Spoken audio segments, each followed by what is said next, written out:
Ја слушате програмата Низ Светото Писмо.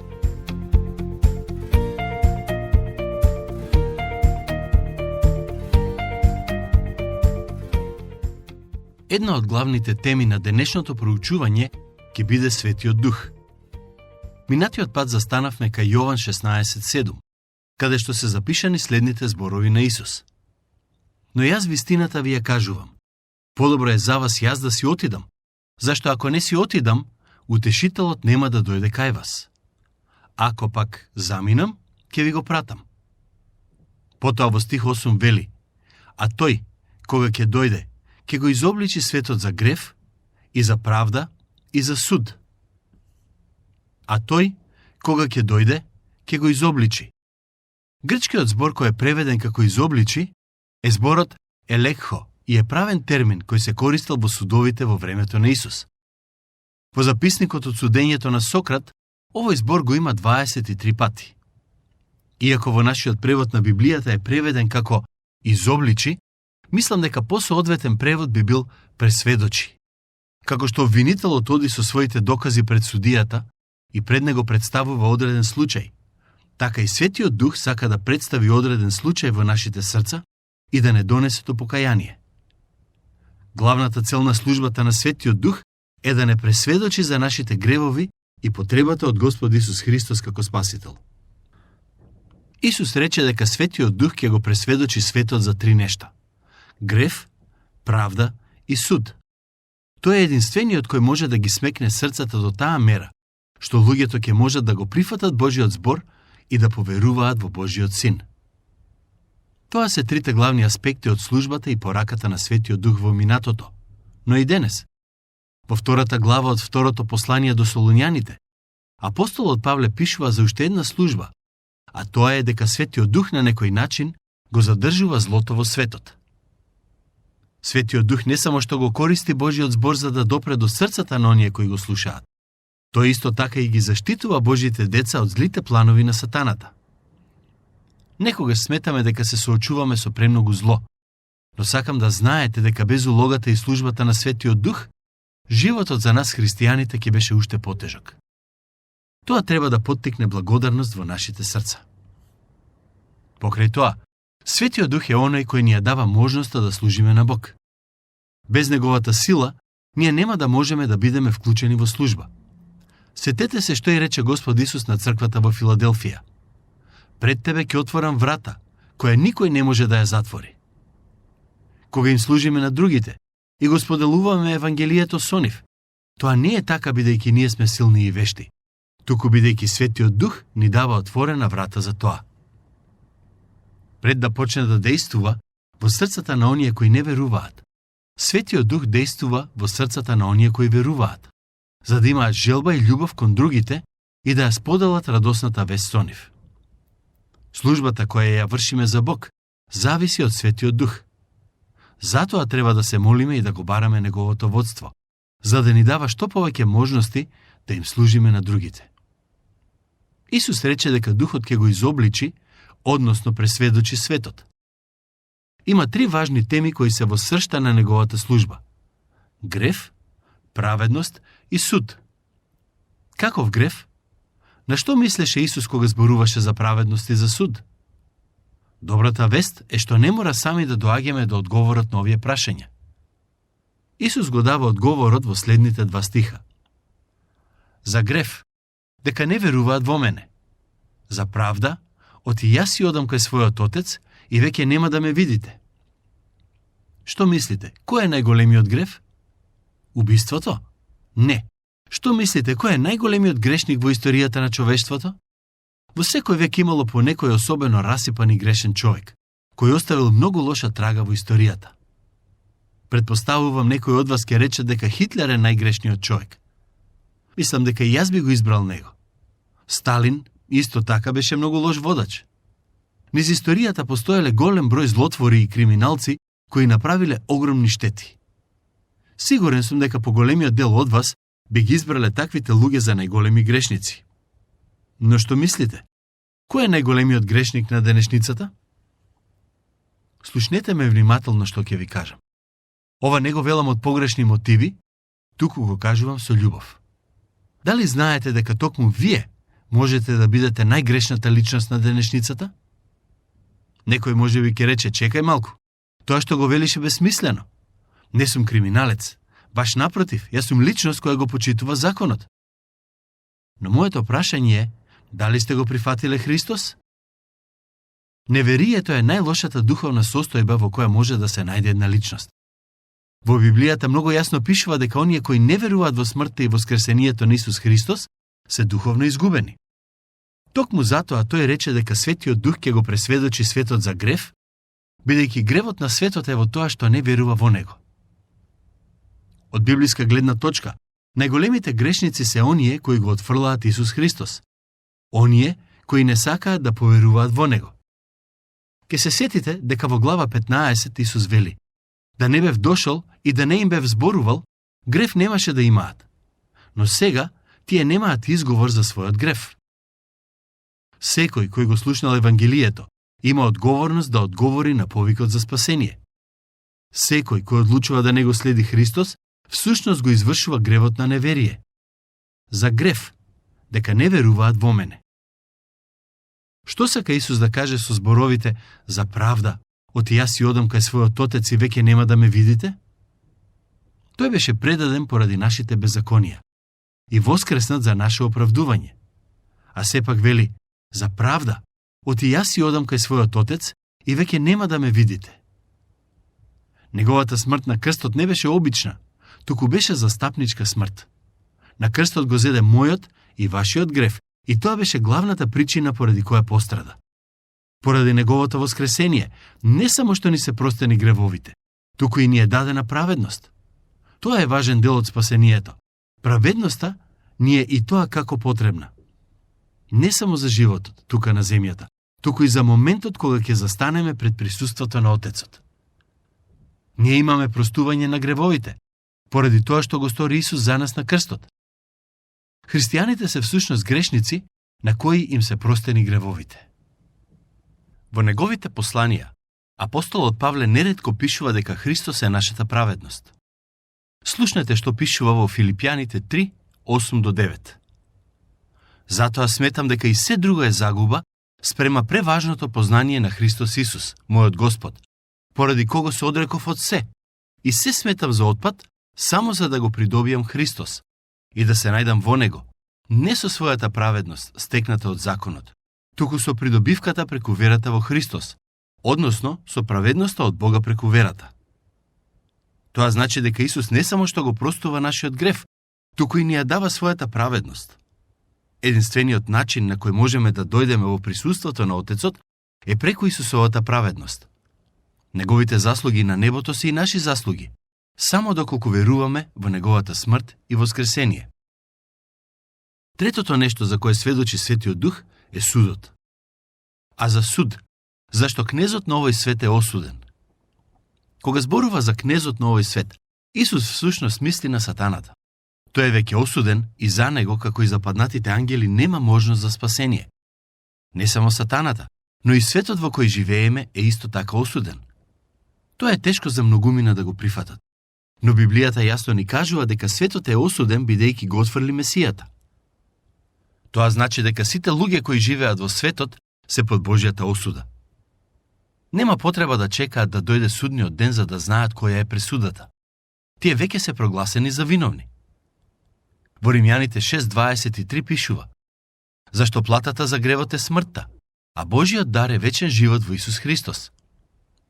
Светот се наоѓа во улога на човек кој е осуден и чека да биде извршена смртната казна. Бог е обвинителот, судијата, но и извршителот на казната за нашите гревови. Сите ние ќе се појавиме пред Неговиот суд и секој кој не поверувал во Неговиот Син Исус Христос ќе доживее вечна смрт. Предпоставувам некои луѓе мислат дека кога ќе се појават пред Бог, ќе имаат можност да му кажат колку биле добри и дека не ја заслужуваат Неговата осуда.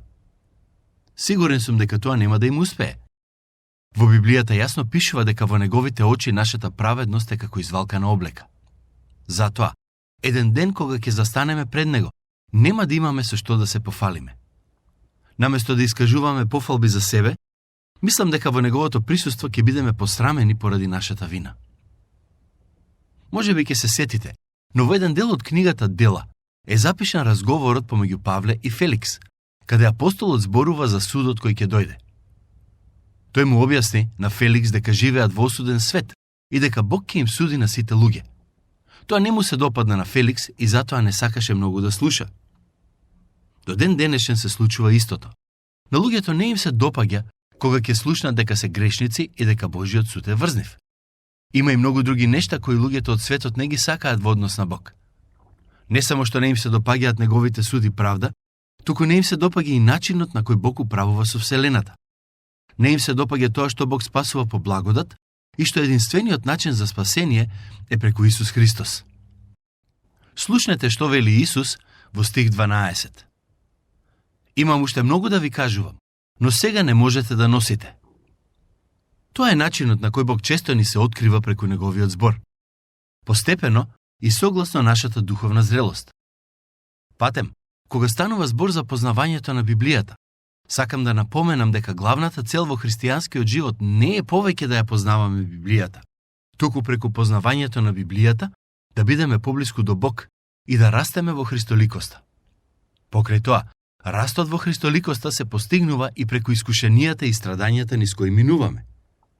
Апостолот Павле вели, за да го познаам Него и силата на Неговото воскресение и учеството во Неговите страдања, грижејќи се мојата смрт да биде слична со Неговата. Сепак, главниот начин на кој Бог ни зборува и не гради е преку Неговиот збор. Причината зошто голем број христијани не растат е бидејќи се обидуваат да го сторат тоа без да го проучуваат Божиот збор. Исус ни вели и нам денес: имам уште многу да ви кажувам, но сега не можете да носите. Има уште многу нешта кои допрва треба да ги научиме. Има уште многу аспекти во кои треба духовно да пораснеме. Тоа што треба да го имаме на ум е дека самото читање на Библијата нема по автоматизам да придонесе за духовен раст. Слушнете што пишува во стих 13. А кога ќе дојде тој, духот на вистината, ќе ве упати во сета вистина. Но од себе нема да зборува, туку ќе говори што чуе и ќе ви ја најави иднината. Светиот Дух е многу добар учител. Во стихот кој го прочитавме, Исус кажува дека Духот ќе направи неколку нешта. Прво, тој ќе дојде. Всушност веќе е во светот и живее во оние кои веруваат во смртта и воскресението на Исус Христос. Второ, ќе ве упати во сета вистина. Трето, од себе нема да зборува. Четврто, ќе говори што чуе. Петто, ќе ви ја најави иднината. Шестото нешто кое Светиот Дух го прави е откриено во следниот стих. Тој мене ќе ме прослави, зашто од моето ќе земе и ќе ви јави. Седмата и последна служба на Духот која Исус ја спомнува е: од моето ќе земе и ќе ви јави. Светиот Дух ги прави овие нешта речиси 2000 години. Тој не упатува во вистината и не учи на значењето на Божиот збор. Забележете ги зборовите: од себе нема да зборува. Многу е важно да го имаме ова на ум во однос на службата на Светиот Дух. За жал денес во некои цркви речиси и да не се зборува за него, а во други се става преголема нагласка на неговата служба. Особено во похаризматските цркви, постојано се зборува за тоа дека Светиот Дух дејствува, дека дава пророштва, исцеленија, знаци и слично. Не сакам да ги порекнам тие нешта, но сакам да знаете дека има еден многу важен тест според кој можеме да процениме дали некоја служба и дејствување се од Светиот Дух или не. Прашањето е многу едноставно. Дали Христос е прославен преку тоа за кое се вели дека е дело на Светиот Дух? Секогаш кога Духот дејствува, Христос е прославен. Ако има некакви знаци и случувања, но Христос не е прославен како резултат на истите, тоа значи дека не се од Светиот Дух. Еден од главните начини на кои Духот дејствува е така што ни помага да сватиме дека Исус Христос е Господ и Спасител и дека имаме потреба од спасението кое Тој ни го обезбеди. Тоа е главната задача на Духот. Да ни го открие Христос и да ни го приближи.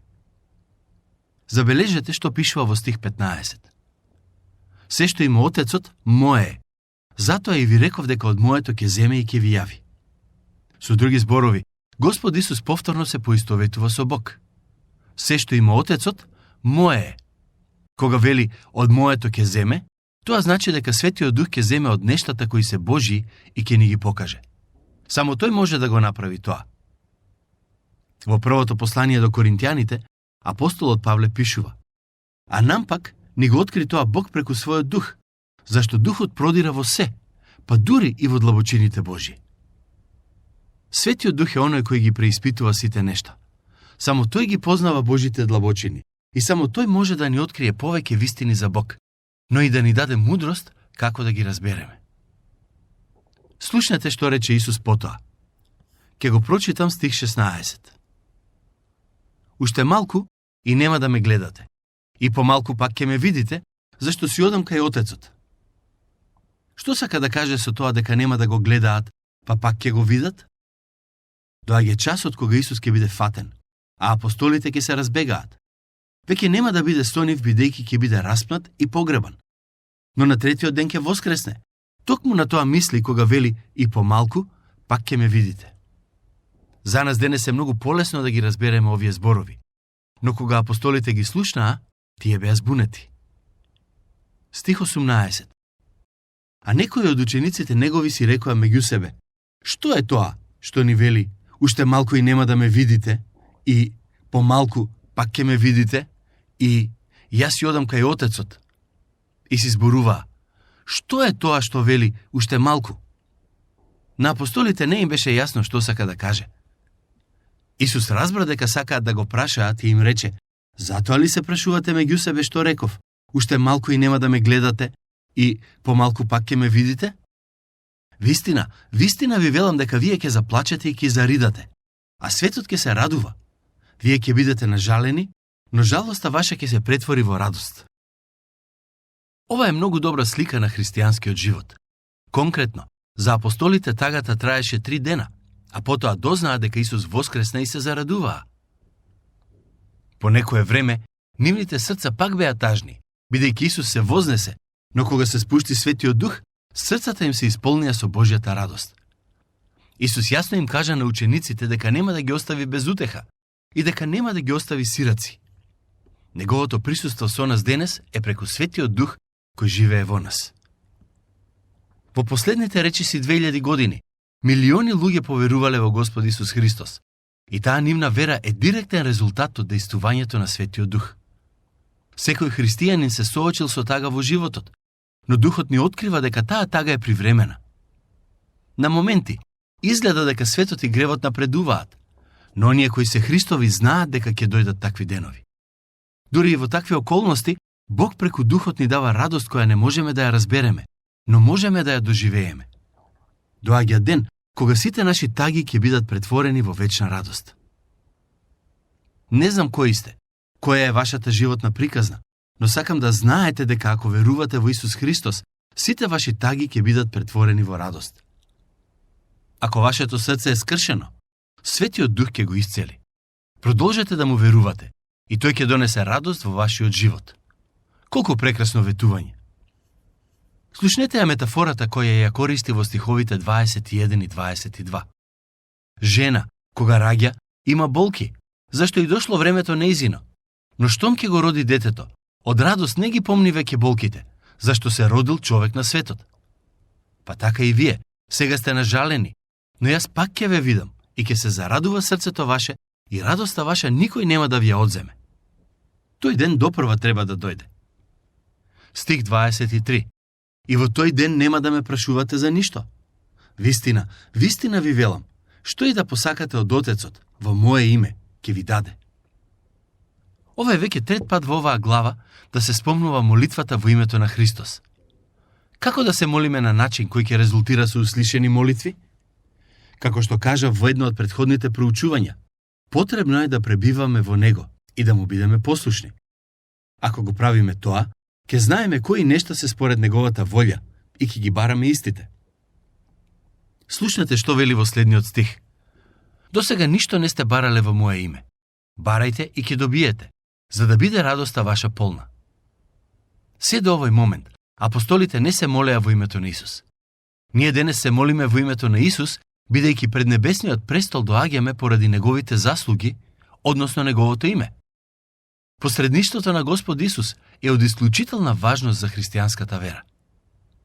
Тој е онај кој посредуваше за нашето спасение, но и посредува за нас кога му се молиме на Отецот. Со неговата жртва не само што ни овозможи пристап до Отецот, туку и нашите молитви да бидат слушнати и услишани од Него. Потоа рече: во тој ден ќе побарате во моje име, и не ви велам дека Отецот ќе го помолам за вас, бидејќи Отецот сам ве сака, зашто вие ме засакавте и поверувавте дека јас сум излегол од Бога. Бог сака да ги слушне и услиша нашите молитви.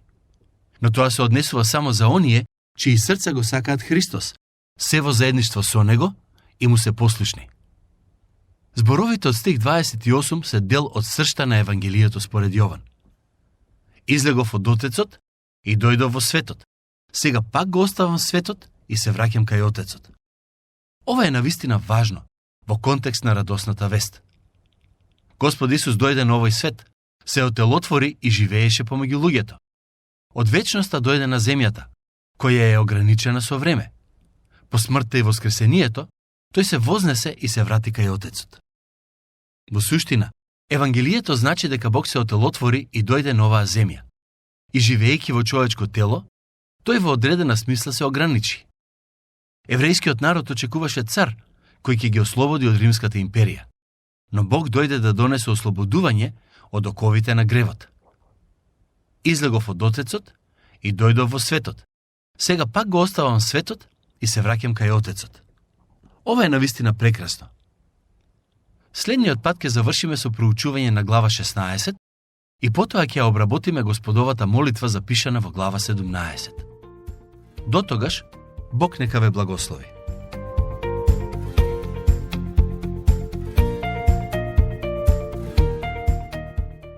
Слушнавте емисија од програмата Ни Светото Писмо. Можете да не слушате и преку мобилна апликација на нашиот YouTube канал и на сите познати подкаст платформи, како што се Google, Apple и Spotify. Ако ви се допаѓаат нашите програми, споделете ги и препорачајте ги на вашите пријатели. Бидете слободни да оставите свој коментар или да ни пишете на нашата имейл адреса nissvetotopismo@gmail.com. Следете ги нашите страни Низ Светото Писмо Македонија на Facebook и Instagram. Емисиите од оваа серија можете да ги најдете и на нашата веб страна ttb.twr.org.